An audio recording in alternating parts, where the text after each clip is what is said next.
this afternoon. Before we go any further, I'd like to acknowledge the generous support of OMERS, the sponsors of this presentation theatre. I'm delighted to welcome you to this panel discussion, From Golf Balls to Solar Energy, how the chemical industry is impacting everyday life. From solar energy to hydrogen fuels to e-ink, chemistry impacts our everyday lives. In recognition of the International Year of Chemistry, the panel will highlight the benefit of chemistry in shaping our economy and our environment. Panelists come together from the diversity of sectors in the continuum of the innovation economy, academia, government, industry, to discuss these important issues. To guide us through this discussion, the moderator for this panel is Dr. Molly Shoichet. She's the Canada Research Chair in Tissue Engineering and the Professor of Chemical Engineering and Applied Chemistry, Chemistry and Biomaterials and Biomedical Engineering at the University of Toronto. Dr. Shoichet holds the Tier 1 Canada Research. I think this is a repeat. She's an expert in the study of polymers for drug delivery and regeneration, which are materials that promote healing in the body. She's published close to 400 papers, patents, and abstracts, and has given over 250 lectures worldwide. She currently leads a laboratory of 25 researchers and has graduated 75 researchers over the past 15 years. She has founded 2 spin-off companies from research in her laboratory, and she's also a board member of the Ontario Centres of Excellence. Welcome, Molly, and thank you for joining us this afternoon.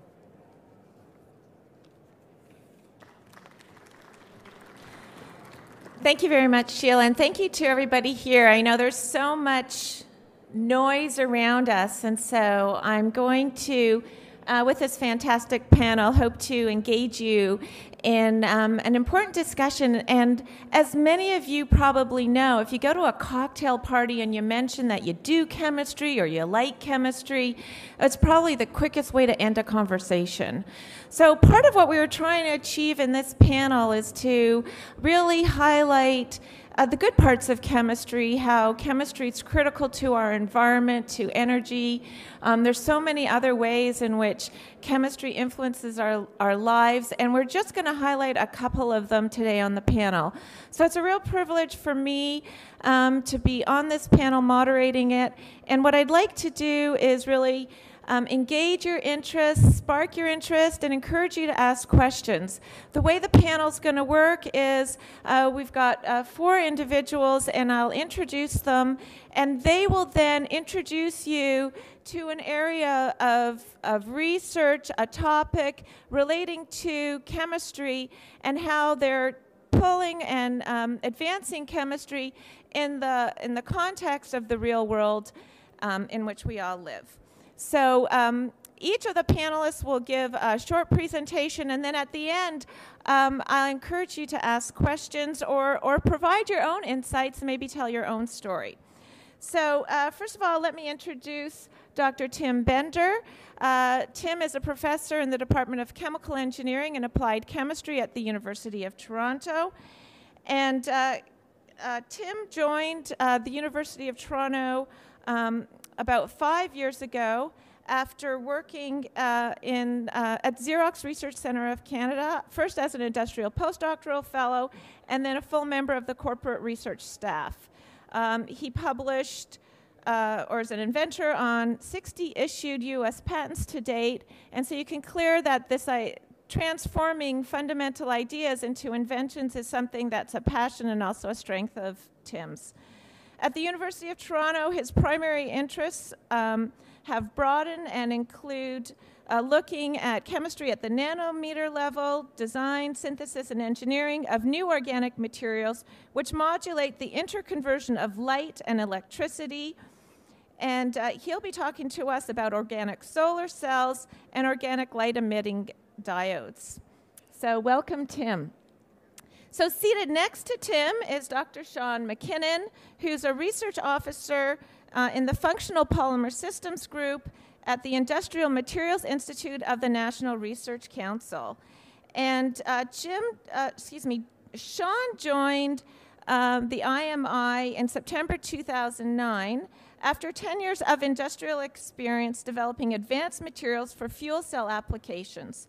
He currently leads both the development of durable fuel cell membranes and electrolyte materials for metal battery applications.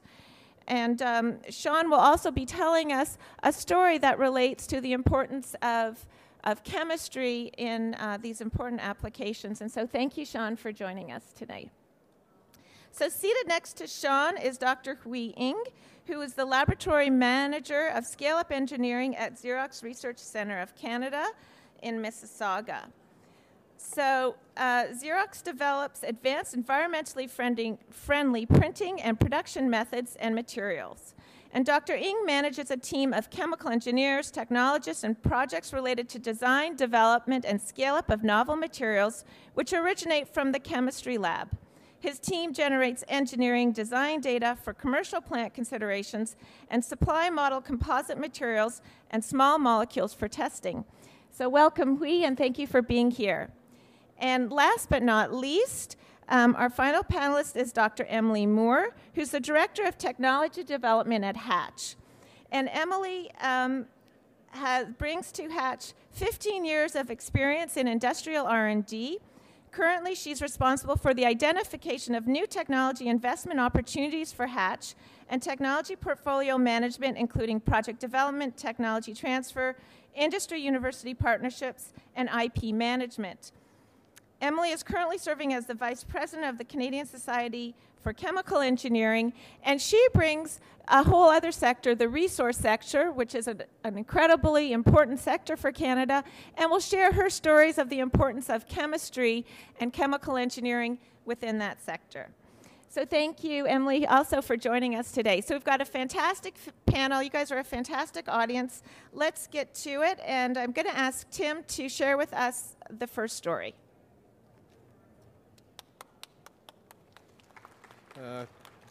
Thank you, Molly. I'd like to start by thanking two people. One, Molly, for the nice introduction that she gave to me. I will not repeat it because it was quite inclusive, but also for the OCE to give us this opportunity to speak to you about the word chemistry, or more specifically, chemical.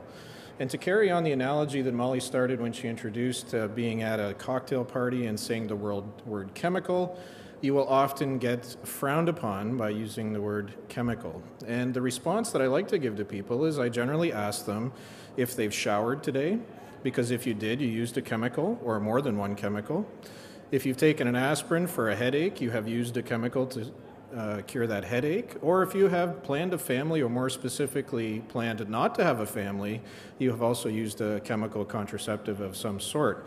And so when you bring up these real life examples to people, they suddenly perhaps sway to the idea that we're trying to talk about today, and that's the role for chemistry in the chemical industry in everyday life.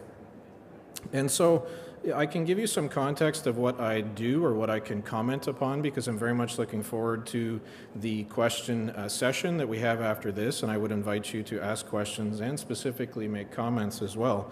But what I do now in my academic life is I'm very interested in how we use the principles of applied chemistry, chemical engineering, and material science to interconvert light and electrical charge. And that is a sort of pie-in-the-sky way of saying I want to make a solar cell and I want to make an organic light-emitting diode. And what these two devices are, and specifically the solar cell, most people will recognize, interconverts sunlight to actual electrical charge.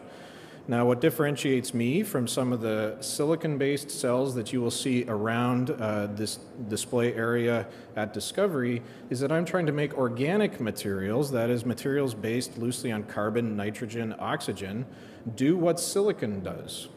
And I'm not trying to make those materials do something that silicon does and make them do it better. Rather, I'm trying to make them do it differently, and that we might be able to see solar cells in other applications where they're currently prohibited because of their cost. And an example might be the BlackBerry hanging on my belt, or the laptop that you might have in your lap. There's no reason that that cover could not be an organic solar cell and could not be charging that device as you sit here listening to us today.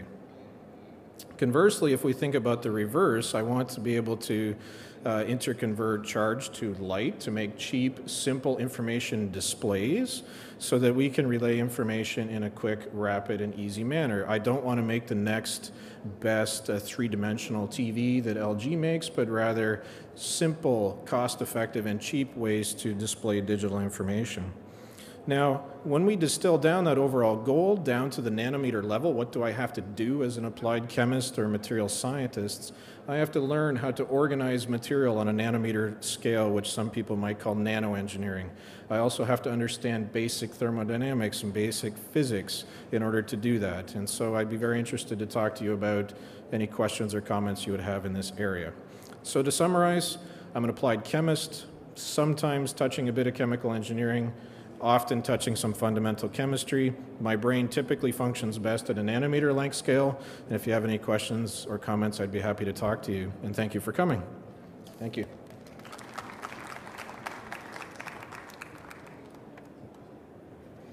Okay, thanks, Tim. That was awesome. And Sean, please welcome Sean.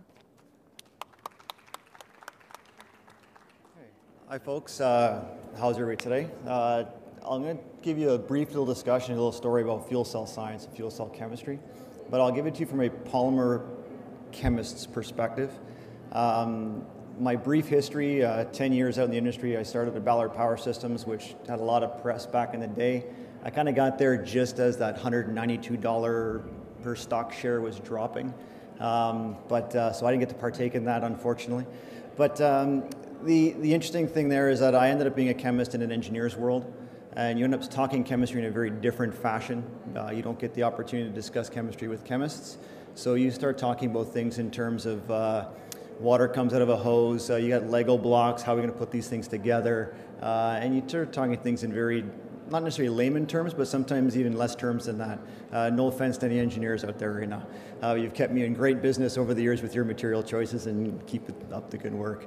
But the interesting thing is when it comes to fuel cell science, and one of the things in the topic here is solar panels and solar energy and wind energy, and what we do right now from a chemistry perspective, we're really trying to capture energy and do energy conversion.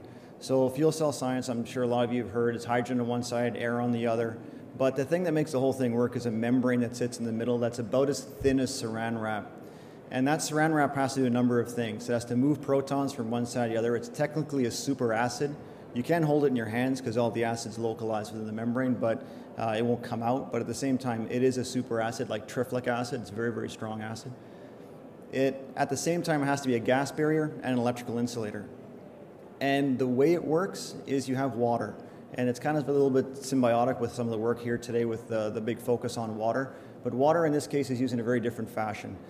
We need water to move protons from one side to the other. And where the chemistry here is involved is we need to engineer and build structures that allow us to use water efficiently from -40 to 120 degrees C.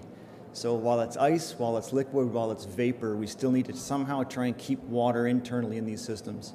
And it's a very difficult thing to do, but at the same time, it's a very capable and possible thing. It's happening today. There's vehicles on the road. There's fuel cell vehicles on the road that are collecting, upwards of 1 million kilometers a year, or 1 million miles a year if you want to look at it from the U.S. perspective. But at the same time, it works, but there's cost and durability issues, and that's where we're focused all our energy on now, and probably over the next 5 to 8 years, we'll be really focused on trying to bring down the costs and bring down and increase the durability of these systems, and that comes from a fundamental understanding of chemistry. And that's kind of the story today from my perspective, that in order for us to have an energy independent, oil independent, all that fun stuff that everyone likes to hear about, it really just comes down to a lot of it, a polymeric material behaving over 3 states of water and being able to go through all the thermal stresses for 10 years under the hood of your car and being successful at that. So if you have any questions regarding that, I'd be more than happy to field. And thank you for your time.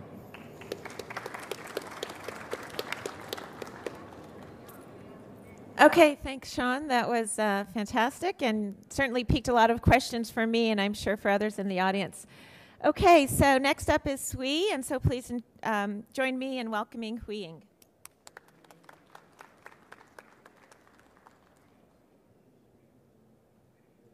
Thank you, Molly. 2011 was proclaimed by the United Nations the International Year of Chemistry. So we are here to celebrate the achievements of chemistry. And I would like to tell you a story about the achievement of chemistry at Xerox, where I work. So long before these digital tools such as internet, Gmail, email, Facebook were available, Xerox invented this photocopy machine that democratized information in the workplace. And because this was the most efficient way of distributing information to groups of all sizes. So about 15 years ago, Xerox was looking for a disruptive technology to make toner. Toner is a kind of dry ink. So we had to think outside the box how we could make toner cheaper, more environmentally friendly, better print quality, and less energy. So after working in the labs for a few years, our chemists came up with a technology to make a chemical process to make toner. And we call it EA technology, which stands for Emulsion Aggregation Toner Technology. How did our chemists achieve this? Well, they used this bottom-up approach, and they used advanced colloidal chemistry to aggregate nano-sized particles into micron-sized toner particles. And why is this disruptive? Well, the EA technology is completely opposite to how the industry used to make toner. And because the EA technology is from bottom up, so our chemists came up with this idea. And they are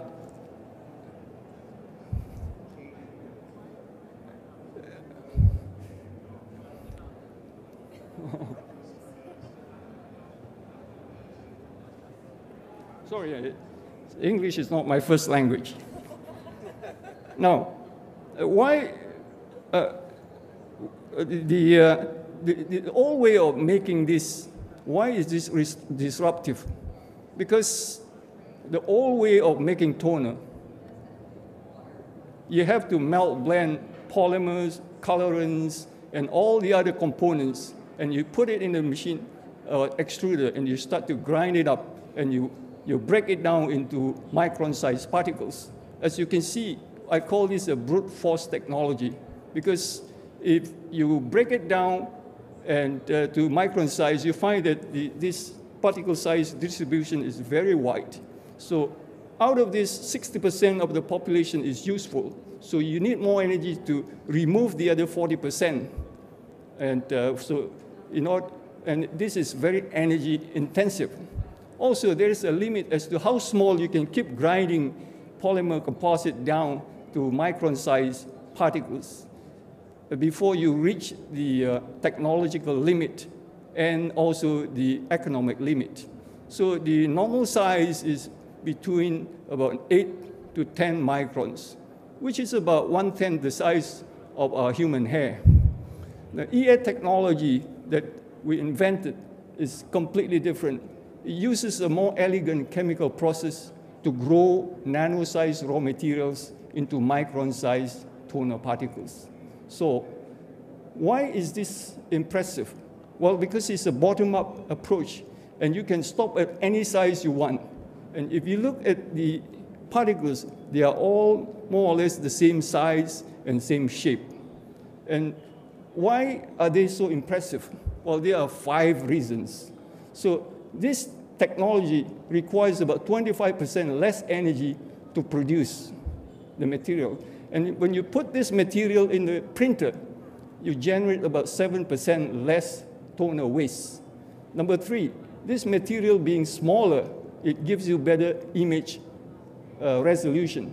And number 4, when you make a print with this material, you only need to use about 50% less toner mass to make the same print.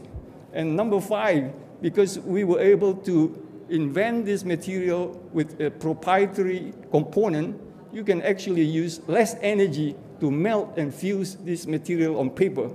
So when we take all this information and do the life cycle assessment, we found that we could reduce the carbon dioxide emission by about 40%.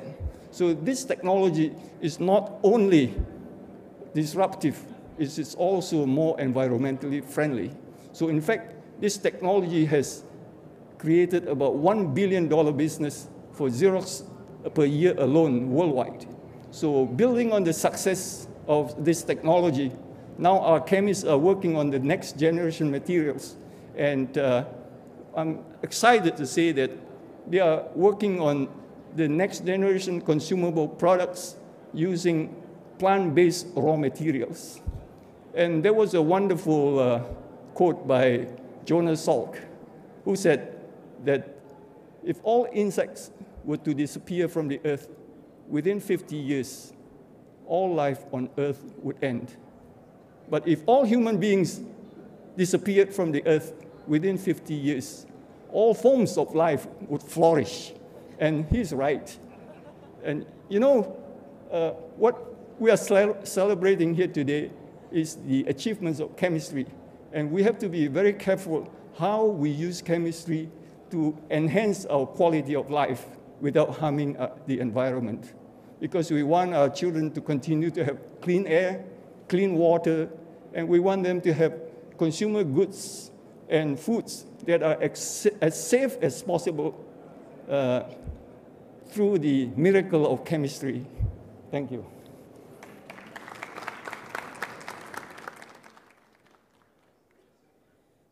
Okay, that was fantastic and very inspiring in terms of what we can achieve in terms of reduced cost and also reduced carbon dioxide emissions.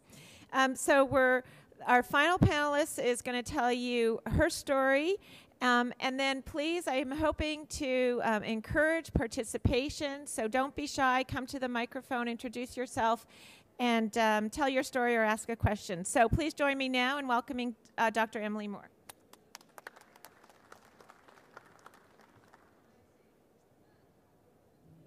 Hi. I'm going to take you back to high school chemistry when you were first learning about the periodic table.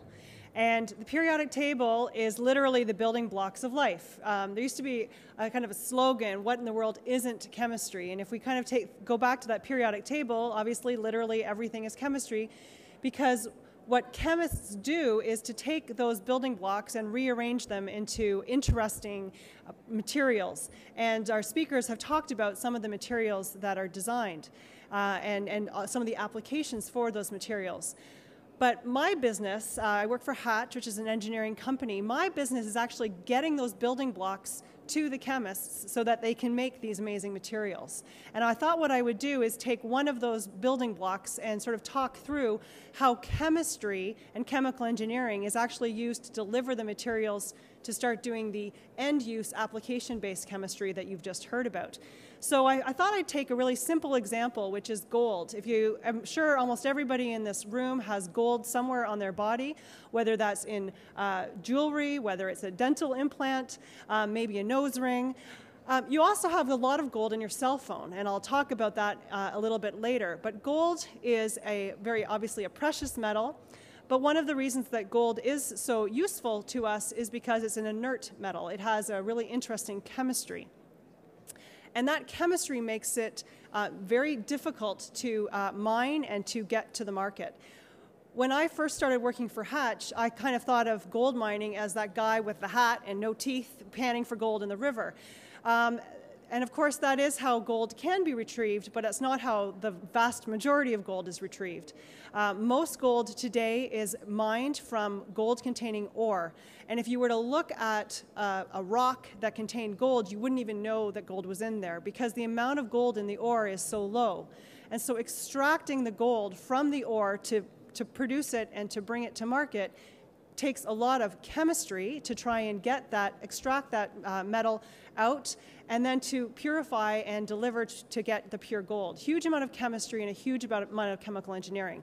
And my business is to work with metals producers to do that for gold, to do that for nickel, to do that for some of the really important future minerals and metals, things like lithium, that's so important for lithium-ion batteries. What are the chemical processes that we need to be able to deliver that cost efficiently, but also in an environmentally responsible and friendly way?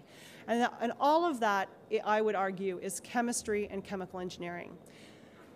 One of the reasons I also chose gold is because if you look at the Toronto Stock Exchange and you look at why the London Stock Exchange wants to merge with the Toronto Stock Exchange, a big part of it is because of the value of the commodities on our stock exchange.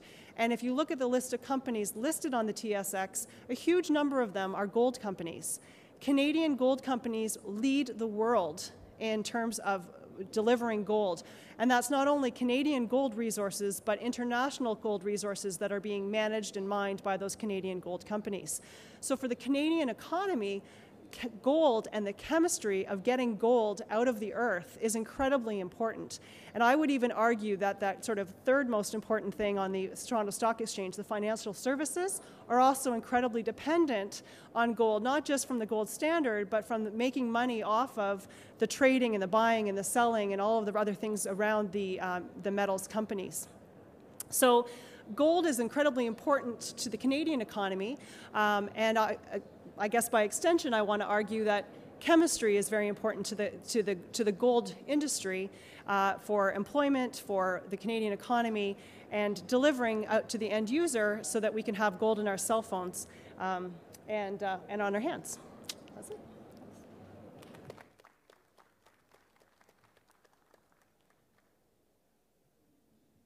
Okay, so we'll need our panel mics on now.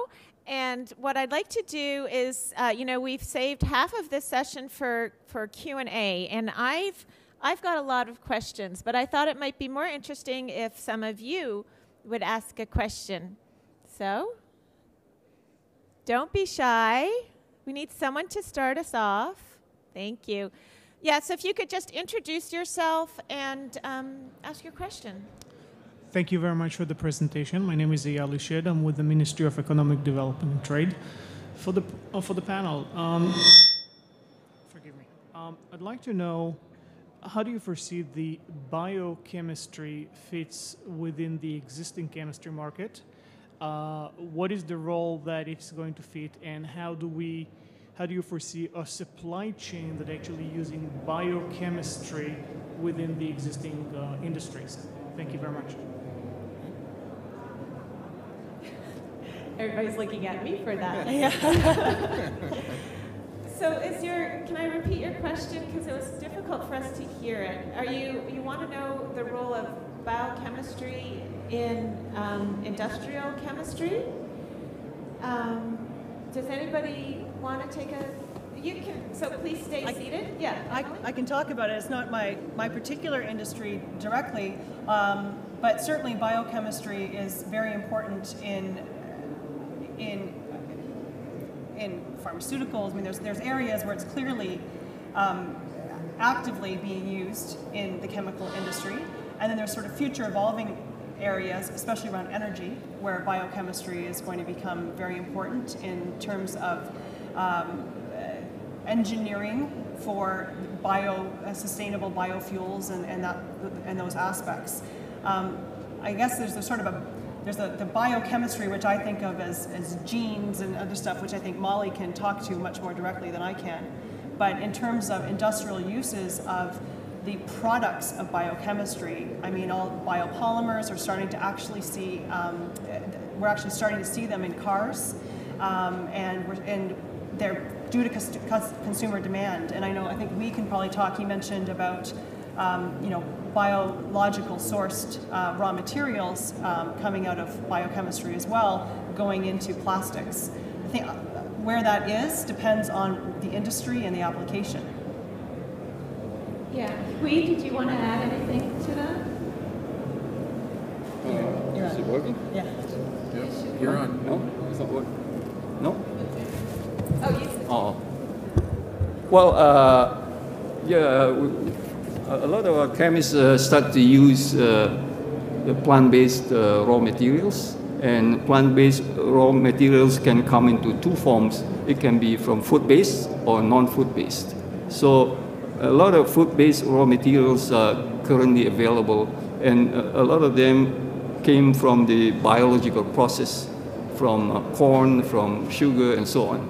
But the non-food-based one could come from plants like rosin and so on, and they are cheaper, but they have a lot more impurities that chemists have to purify them before they are usable. So it's a big industry right now that chemists are looking at them for plastic application. Sean, did you want to add anything? The institute where I work right now we're the Industrial Materials Institute, part of the NRC. And there's a large mandate within the NRC right now to really look hard at biosourced materials, fibers, plastic materials, whether they're extruded, whether they're blended, various morphologies that you can make with these systems. A lot of them are historically glass fiber reinforced, and they're reinforced with their polymeric materials. There's a huge push right now to try and replace a lot of those materials with biosourced materials. And car companies and are very much interested in these things. They're looking at them both for textural components as eventually biodegradable materials that you can put in your vehicle that once after 10 years it ends up in a landfill that it's actually going to return to the earth. But at the same time, they are looking to see if they can use these materials structurally as well. So they're trying to figure out if we can actually use the same styles of materials that we've used in the past, replace them with biosourced fibers, and in some cases even get better properties from those systems because they have other hydrogen bonding might be present on the fiber that might give a better reinforcement to the polymer system. There's all kinds of different interactions, and they're all being essentially investigated right now within the NRC. Yeah, it's a huge push, a huge push actually. And I guess I would imagine, so I'm not an expert in this area, but I would imagine that there's a big challenge to make sure that we're not using those same bioproducts that we use for food. And I know this is, for industrial applications, because then, and we've seen this in some areas where the crop prices then increase tremendously, and there's this issue of do we have enough food products available? And I imagine, everybody on the panel talked about cost and efficiency, and these are obviously coming into play when we look at bio-based products. Tim, I don't know if you wanted to add anything? No, I've purposely stayed away from things that need to be kept alive or were once ever alive in my research, and so I will pass. Thank you. Okay, great. So please, I encourage more questions. Don't be shy. So please go to the mic. Go ahead. Okay. Hi there. My name is Tyler Irving. I'm from the Canadian Chemical News. And I'm just thinking about chemistry in comparison to some of the other fundamental sciences like biology and physics. If you think about biology, we only really unlocked the secrets of genes in the genome in recent memory. And so there's a lot of excitement now as we're just sort of at the beginning of what that might mean. Likewise, if you look at physics, there's still a lot about the fundamental nature of the universe that we don't yet know. But when you think about chemistry, and you think sort of a lot of the fundamental discoveries were made a long time ago, hundreds of years ago in some cases. And precisely because it's so involved in our everyday life, as you guys have used in the title of your talk, we often think that maybe there's nothing left to discover. Now, I know that you guys don't think that, and I'm just curious if I could get from each of the panelists, what are the mysteries that make you excited about working in this field? What do you think is left to discover? Okay, Tim, maybe we'll start with you. I'll definitely start that one off because it's, as you probably intended it, a provocative question. And I think actually it comes down to this question of where you draw a line of fundamental understanding, okay? If you ever have a chance to go to a library and open up a chemical journal from 1880, you will see that what was considered the fundamental line in 1880 is now taught to grade 5 students in primary school. Okay? And so from my perspective, that line of what is fundamental is constantly moving. okay? And what we try to do, or what I try to do in my group, is to address this new fundamental line is how can we build in interactions between molecules at the nanometer length scale such that they assemble by themselves. That is a fundamental understanding, but that fundamental understanding, if we can understand the fundamental, say, enthalpic interactions, for anybody who might remember thermodynamics, okay? Every day in my laboratory, we fight entropy with enthalpy so that Gibbs is favorable to us. And I see some smiles in the audience to those who fondly remember thermodynamics. But if we can understand those fundamentally new enthalpic interactions that can guide this assembly, I think we're pushing that line of what is fundamental. And maybe in the year 2150, how molecules self-assemble becomes something we teach grade 5 students, and then we're looking at something else that's fundamental. And so for me, it's about an always moving line. We want to be at the cutting edge. We don't want to be researching things that were well established in 1910, but we want to constantly move that line of fundamental understanding. Okay? So that's what gets us excited. Thanks for the question. Yep. And maybe what I would just add before we go on is, I may argue against your fundamental premise that all fundamental chemistry is actually already discovered, and so maybe a chemistry analogy to the genome is nanotechnology, and we've seen that actually in many of the panelists' presentations today, is how nanotechnology is changing everything fundamental to our understanding of chemistry, where chemical compounds at the nanoscale level have very different properties of those same chemicals at a macro scale level. And so, this is just one example of maybe how nanotechnology is changing our fundamental understanding of chemistry. Does anybody else on the panel want to highlight something? Yes, go ahead, Sean.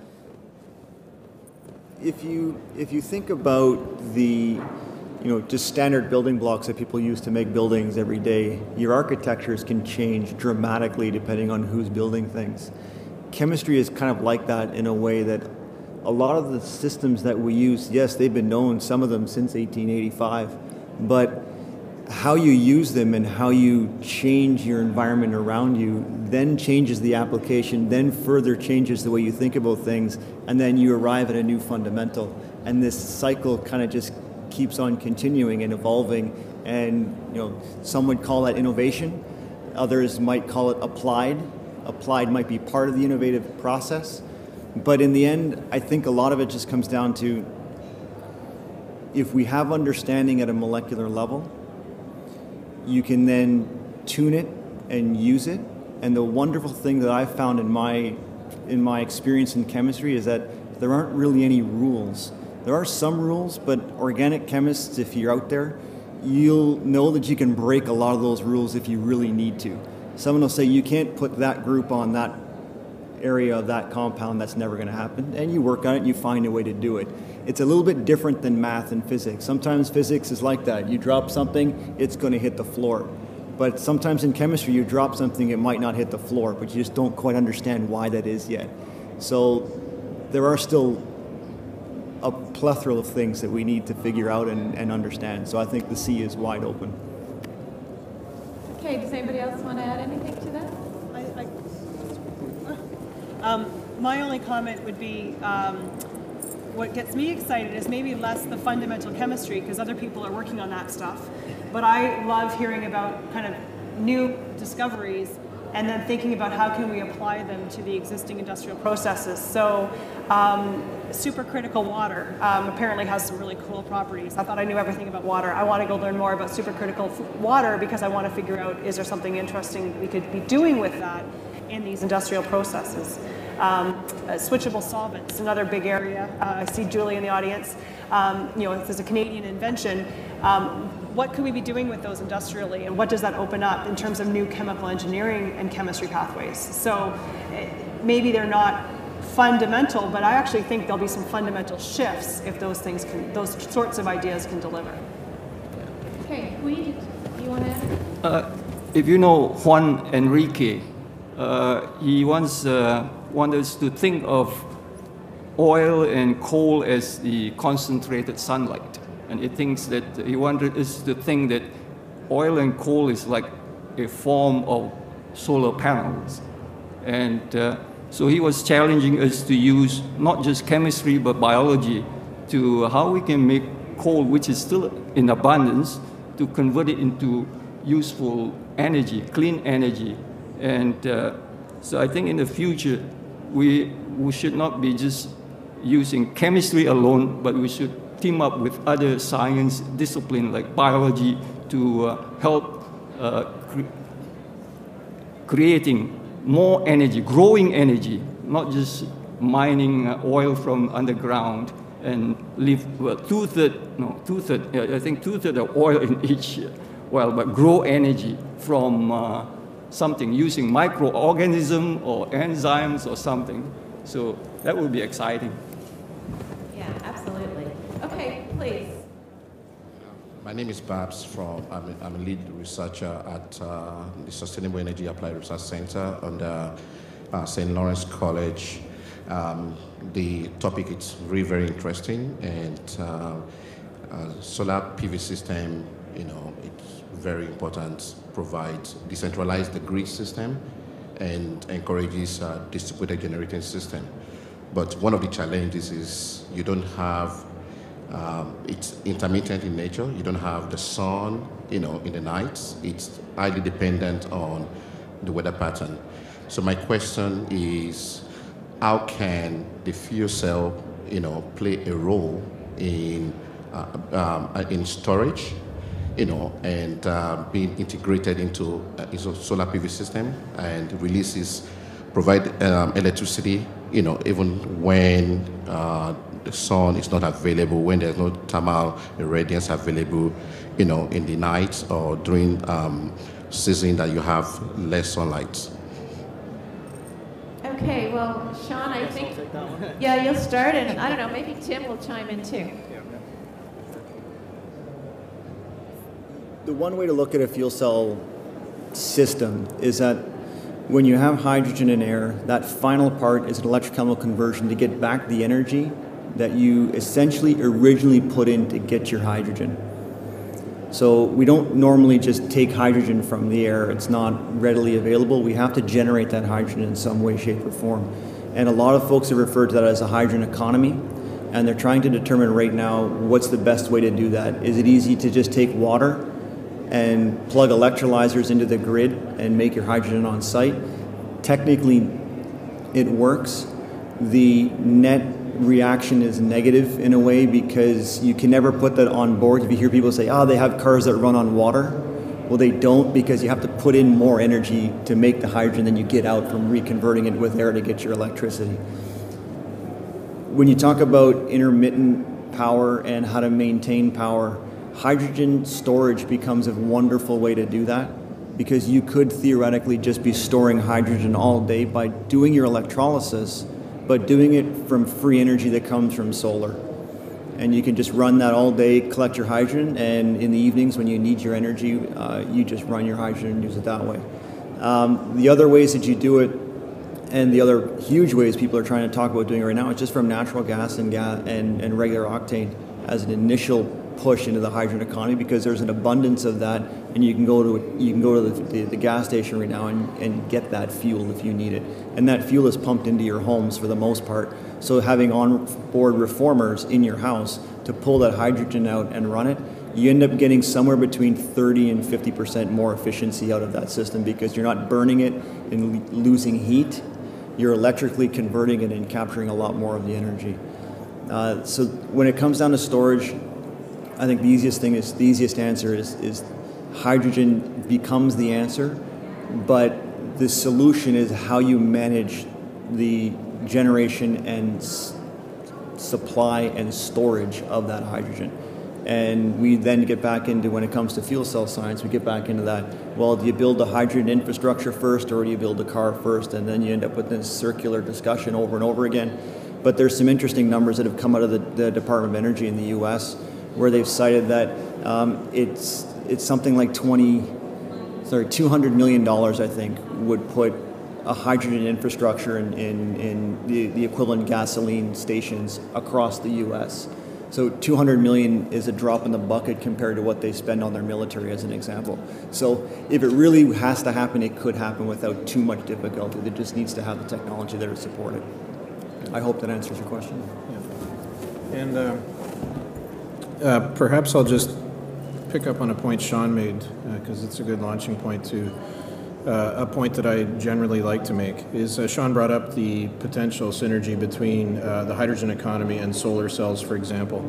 But I think it's important to realize that even though for me, for example, I'm passionate about PV and the nanoengineering of such materials, I'm not under any illusion that PV is the sole answer to a renewable energy economy. And I often, instead of talking about generation of hydrogen from a PV system, I usually talk about the coupling of a PV system with something like a vertical axis wind turbine system. Because, for example, if it's not sunny, it might be windy because it's raining. If it's a bright, sunny, and calm day, then my PV can be making energy. If it's a windy, blustery day, the vertical axis wind turbine can be making electricity. So as we hope our society moves to a sustainable energy away from fossil fuels, carbon-based fuels, I think it requires a suite of solutions that are potentially interconnected at two levels. They can either be interconnected in your individual home, for example. You yourself can buy a vertical axis wind turbine or a PV system, or they're even integrated on a larger public or group-based system. So I just like to highlight that I don't think any one sustainable energy or any one, in our case, chemical solution should be taken in isolation, rather be used in a suite of solutions. And I think that was inherent in your question, so thank you. Yeah. Okay, fantastic. Let's move to the next question. Hi there. I'm Eric Kozlow from Gabby Industries. I'm an investment analyst there. And I'm kind of a fuel cell skeptic. So fuel cells have been around since 1838, and tons of money and investments have gone into, and research have gone in since the 1960s, but it doesn't seem a lot has happened because of all that money. So what has been holding fuel cells back, and why should we continue to invest in it today? I think I'll start with this one. Hey, Sean, you got this one? No problem. It's a great question. It's one that, as a fuel cell scientist, we defend often. Especially in light of some of the recent reductions in funding that the DOE put out towards automotive. They did a huge push towards stationary. They didn't actually cut funding, they just moved the money into stationary. But to get to the root of the question, the fuel cell technology in its existence right now can do everything an ICE engine can do, and it can do it for as long as it needs to do it. The only issue is cost. And that's the driving force now over the next 5 to 10 years to try and bring the numbers down.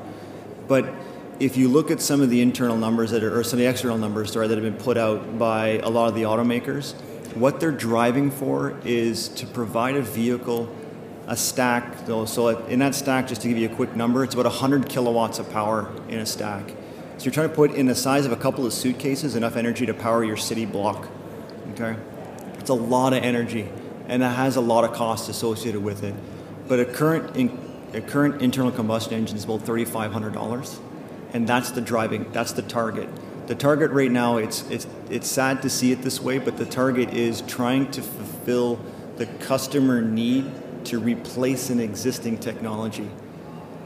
If the ICE engine was never invented, because the fuel cell was actually invented before the ICE engine, if someone didn't sit there and say, hey, look at this black gold, I'm going to burn it and I'm going to move a piston, we'd probably all be driving fuel cell vehicles today, but we'd be driving them about 60 kilometers an hour on the highway and not worried too much about how far we need to go, because there'll be another fueling station there to go along to fill up from.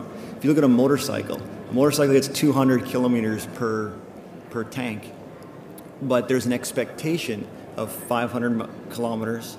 There's an expectation that I don't want to spend more than $25,000 on my car. And so the fuel cell field right now is trying to fit into that expectation.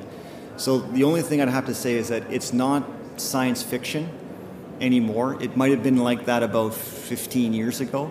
It's really refined down to the point where if you drive the GM Equinox vehicle or the Ford Focus, I've had the privilege, because I've worked for both of those places. They're amazing vehicles. They do everything. You have no actual feeling you're in a fuel cell car. The problem is that that car was about $800,000, and it's really too expensive when you only make about 100 of them. But with scale and economy, yeah, it has a huge opportunity, a huge possibility. It's just we're lacking right now the driving force to do it, and we're lacking the kind of the customer want and the customer requirement. Platinum is a huge issue, and you'll hear the platinum argument a lot. In a current vehicle right now out there that's collecting is about 80 grams of platinum. They need to get that down to 10. But the reason why they need 10 is because they're going to put 10 grams of platinum in your catalytic converter to meet the fuel efficiency requirements of the emission regulations of the future. Automakers don't really care what happens. They just want to be able to take the same number of Lego pieces and build a new technology for the same price that they're building. It's all cost. It's all it comes down to. So our job as scientists right now and chemists is to try and find materials that behave just as good for cheaper. But the technology as a whole in the package, it absolutely works. So I'm convinced of it. I was a little more skeptical before, but when I got in the Equinox vehicle and parked it in my driveway for a day or two, the thing's awesome. It's absolutely amazing. And we're just really pushing hard now in the next couple of years to see if we can bring the numbers down and make that much, much more affordable to everybody. So I hope that answers your question. Sean. Tim, I know you wanted to add a couple Yeah, I'll just add a potentially cynical comment, because I see people with questions and I'll keep it short. But sustainable technologies, I think, are in a very strange position because they face the pressures that Sean alluded to because of a reasonably cheap price of carbon-based fuels.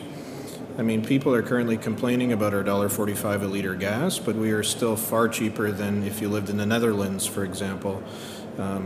So on the flip side of that, though, if you happen to be Apple and you decide tomorrow that you want to launch iPad 3, you will have 80% of iPad 2 users trading in their 6-month-old iPad and not caring what you want to charge them for iPad 3, and they will probably sign up for a Rogers 3-year term to get 3G wireless on this pad. Because it seems that even though there's no good technical reason to upgrade from that, it is fashionable. Okay, so, hey buddy, you got the newest iPad 3? Absolutely, that's cool. And until I think one of two things happens, because we can't rely on what I call early adopters for environmental technology, they're too few and far between. What we need is one of two things. We either need the idea of being sustainable to be so fashionable that people will want the fuel cell car, okay? Because Sean's right, the price point is going to be higher, okay? That's the reality of it. And scientists like Sean can work for a long time, and probably the price point will still be higher than an internal combustion engine. So until it becomes fashionable, that it's a fashion item, that you see Paris Hilton driving in one, or whatever it's needed, or then it will be adopted. The second thing that would help is that if gasoline or crude oil was $200 a barrel, okay? Because when it was on the big upswing some years ago at $130, $140 a barrel, all of a sudden fuel cells start to become competitive price point, okay? So we need one of those two things to happen, either for people to finally realize that our supplies are depleting and the real cost of that oil should not be $1.40 a liter, or we need it to somehow be fashionable, such that people want to pay the higher price point. Perhaps a bit cynical, but a message, okay? So thank you. Thanks, Tim. Emily, did you want to mention anything about platinum, or no? Okay, let's go platinum. Okay, let's go to our question. Mike? Wait, we can't hear you. Okay, go ahead. Hey guys, my name is Ryan Denemy, and I'm a master's student in engineering at the University of Waterloo. So we've been talking a lot about the positive impacts of the chemical industry, but there's obviously some negative impacts too. Most recently, there was a study done on cosmetics, and I think like 100% of the cosmetic companies had heavy metals in all of their makeups. So this kind of reminded me of the BPA in plastic water bottles thing that happened a few years ago. So There's probably a lot of other cases where this is happening. We just don't know it yet. But whose responsibility do you think it is to make sure this doesn't happen as much as it could possibly happen? And by that I mean that we have chemicals or materials in consumer products that are potentially harmful to people's health. So is it the consumer, or is it the company, or is it the government who should be putting the pressure on to change these kind of things? Thanks. Yeah, so Tim, I'll let you take this, but I just, one thing that you can't leave. I think one thing that you have to be, I'm going to ask a question and go. One thing you have to really be careful about news in the media is if it's accurate. And I think I heard that story yesterday about heavy metals in makeup too. And then I also heard someone from the regulatory body say, look, there's heavy metals in everything. And just because they're present doesn't necessarily mean that they're going to be toxic or dangerous. So I think one of the things we have a responsibility as a community to do is to make sure that science, whether it's chemistry, biology, physics, engineering, that it's communicated in a way that is accurate and reflects what we know today. For sure, we're learning new things all the time, and I think in Canada, the United States, Europe, we have very strong regulatory bodies, but, everybody is learning as, and so we advance our understanding with that. So I think that's just, a bit of a caution and also a responsibility of the public, of the regulatory agencies, and the media to make sure that there's this accurate reporting and accurate reflection of the science. But Tim, I know you wanted to add something to this. I wanted to start with a very short statement and then comment on that. So whose responsibility is? It's mine. Okay? It's mine that when I design a new chemical, a new process, that I know the history of the past, that I know enough through my education, my reading, and my continuing education, that we do not repeat the failures of the past. And one can point to many. DDT I would point to in the 60s, but we can point to many cases. Okay? And for whatever you want, you can't go back to the 60s and transplant your mind and what you know to what they knew in the 60s because they thought they were helping people. So the short answer is it's my responsibility. But the flip side of that is it's also, you mentioned the public and government regulatory bodies. It's also the responsibility of the public and the regulatory bodies to listen to experts and people that know and form their opinions based on what those people have to say. Okay? Because I find in far too many cases we have perhaps a misinformed or not informed at all opinion about something, and it goes all the way back to how Molly started this conversation. The word chemical is always, in the general public, seen as a bad thing. It's a negative word, okay? And so we as a community then have to change that idea. We have to point out how chemicals affect your everyday life, where they are present in everyday life. There are chemicals in this room, there are chemicals in this air, and that doesn't mean that we're all dying, okay? So the responsibility is twofold, but it definitely starts with the educated professionals whose job it is, like me, to engineer responsible processes and responsible products. Okay? So we have just under 2 minutes left. Do you have a very brief question, and maybe we'll have a very brief answer? Okay, the question is brief, but the answer might not. But in any case, I was. My name is Alicia Bulwick. I'm with the City of Toronto Economic Development Office, and actually, my question is a follow-up to the previous question, and it has to do with social responsibility or corporate responsibility. If you want to give a title, we heard you in a way. Contradicting comments, if I would say. Dr. Moore talked about using as an example of gold and how it's gold good, the extraction of gold, and it actually benefits our society in many different ways, which is true in terms of, whether it's a consumer material, cell phones, or whatever it is.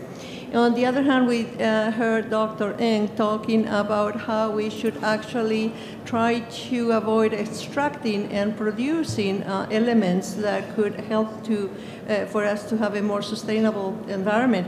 And And the issue I want to raise is that in particular the mining industry and the processes used for the extraction of gold, which involves in many times, in particular if you're talking open mining, involves the extraction of gold, and by benefiting one sector of the society, you're actually damaging entire communities that are seeing their water being polluted with cyanide and all other chemicals required for the process. So where do you draw the line as a part of a chemistry, a community, and how do you deal with it? So.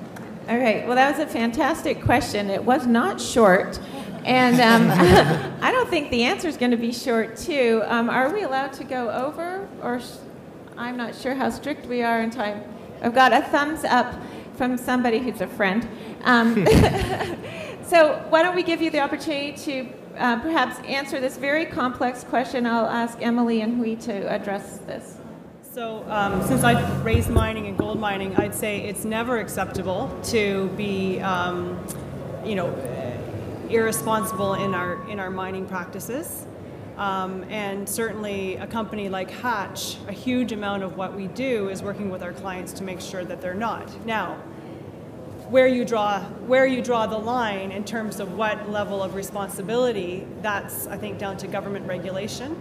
I can tell you that the clients that Hatch works with, most of them would be holding themselves to Canadian standards, even in countries that have lower standards. But are there issues with, I think there's a lot of historical issues as well with mining as standards have evolved.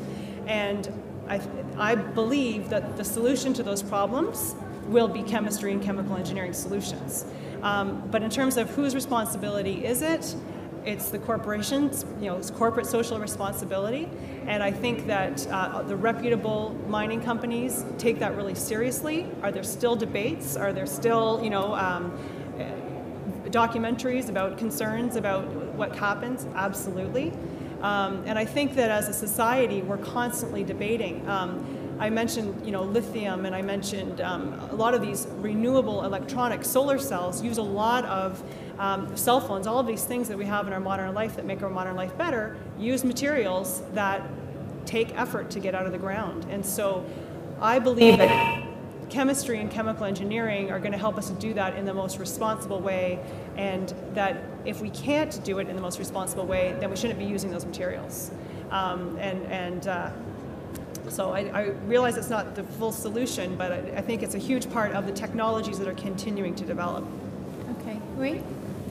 Yeah, I agree that the chemical industry is responsible to make consumer products as safe as possible. And in the case of cosmetics or plastic bottle, a lot of the ill effects can take decades of studies to know the health effect. And as a consumer, I would exercise this precautionary principle, and I would minimize the exposure of all these chemicals if I'm not sure if it is safe for me. And if at the end the finding shows that they are not harmful to a human, I can still say that I'm protecting the environment and the earth. In the case of plastic bottle that has BPA, I remember there was a product that has no BPA in it, but the price was about 50% more expensive.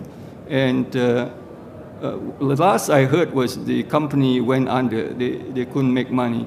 Because as a consumer, we are not voting with our buying dollar also when it comes to an alternative material. So I think first, the industry should make the products as safe as possible. And as a consumer, we should also vote with our buying dollars when it comes to a better product, safer product. Okay, well, Sheila McDonald is going to formally end this session. Just before I step away from the mic, I really want to thank you. You guys were a fantastic audience. You really engaged in the discussion, asked hard, difficult questions, engaging important discussion, and really made the panelists think. And I want to thank the panelists and the companies that have allowed them to be here to present to you. And Sheila, I'll turn it over to you. Thank you.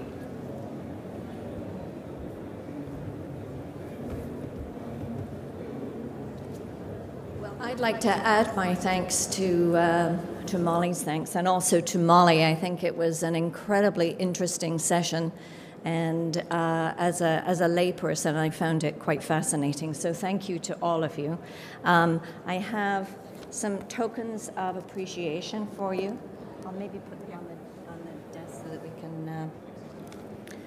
I'd like to also offer our appreciation again to OMERS for sponsoring this particular theatre, and also to tell you that there'll be an evening reception out on the floor. It'll be starting, I think it starts at about 5:30, and so we hope that you'll enjoy going around the show, and thank you again.